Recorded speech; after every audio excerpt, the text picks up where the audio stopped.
नमस्कार, शिक्षालय में आप सभी का बेहद स्वागत है। मेरा नाम है Renu Yadav. Matters non metals का एक बहुत ही बेहतरीन क्वेश्चन है, आइए सॉल्व करते हैं। इस क्वेश्चन को अलग अलग तरीके से पूछा जा सकता है, तो मैंने सारे वो तरीके यहाँ लिख दिए हैं। आंसर इन सब का एक ही होगा। ये पूछते हैं कि मैग्नीशियम जब हॉट वाटर के साथ रिएक्ट करेगा तो क्या होगा। यहाँ पर ये ध्यान देने वाली बात है कि अगर यहाँ पर हॉट वाटर की जगह कोल्ड वाटर लिखा होगा तो चीज़ें बदल जाएंगी।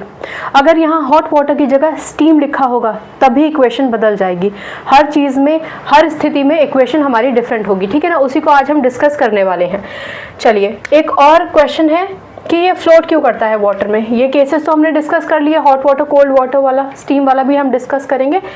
इसके अलावा मैग्नीशियम वाटर में फ्लोट क्यों करता है, ठीक है। इन सभी सवालों का जवाब पाएंगे। पहले एक इक्वेशन लिखते हैं। देखिए, इक्वेशन के लिए हमें इसके रिएक्टेंट्स लिखने हैं। रिएक्टेंट्स कौन है? मैग्नीशियम। और कौन है हमारे पास?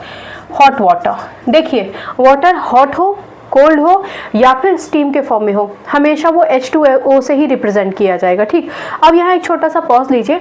इस क्वेश्चन में जो विभिन्न क्वेश्चन अटैच करके दिए गए हैं उन सब का आंसर जानने के लिए थोड़ा सा आपको बेस की तरफ जाना पड़ेगा। बेस यानी कि K, Na, Ca, Mg, Al, Zn, Fe, Sn, Pb, H, Cu, Hg, Ag, Au, ठीक है। अब ये रिएक्टिविटी सीरीज क्यों बताई है? क्योंकि ये जो क्वेश्चन है उसको आप ढंग से समझ पाएं। अब आप देखिए कि मैग्नीशियम कहाँ है? यहाँ। हाइड्रोजन कहाँ है? यहाँ। इसका मतलब ये तो क्लियर हो गया कि ये जब टूटेगा, H2O जब टूटेगा रिएक्शन प्रोसीड होने के लिए, तो मैग्नीशियम इतना सक्षम है, इतना रिएक्टिव है कि वो हाइड्रोजन को उसकी जगह से डिस्प्लेस कर देगा। ये समझ में आया? हाथ के हाथ ये और देख लीजिए कि ये जो मैग्नीशियम है, इस मैग्नीशियम से ऊपर कैल्शियम है और उसके भी ऊपर सोडियम और पोटेशियम है, ठीक है ना।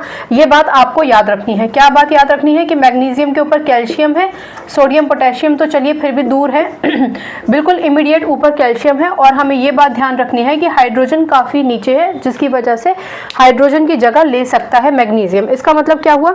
इसका मतलब ये हुआ कि अगर मैग्नीशियम हाइड्रोजन को डिस्प्लेस करेगा तो डेफिनेटली ये डिस्प्लेसमेंट रिएक्शन का भी एक एग्जाम्पल है।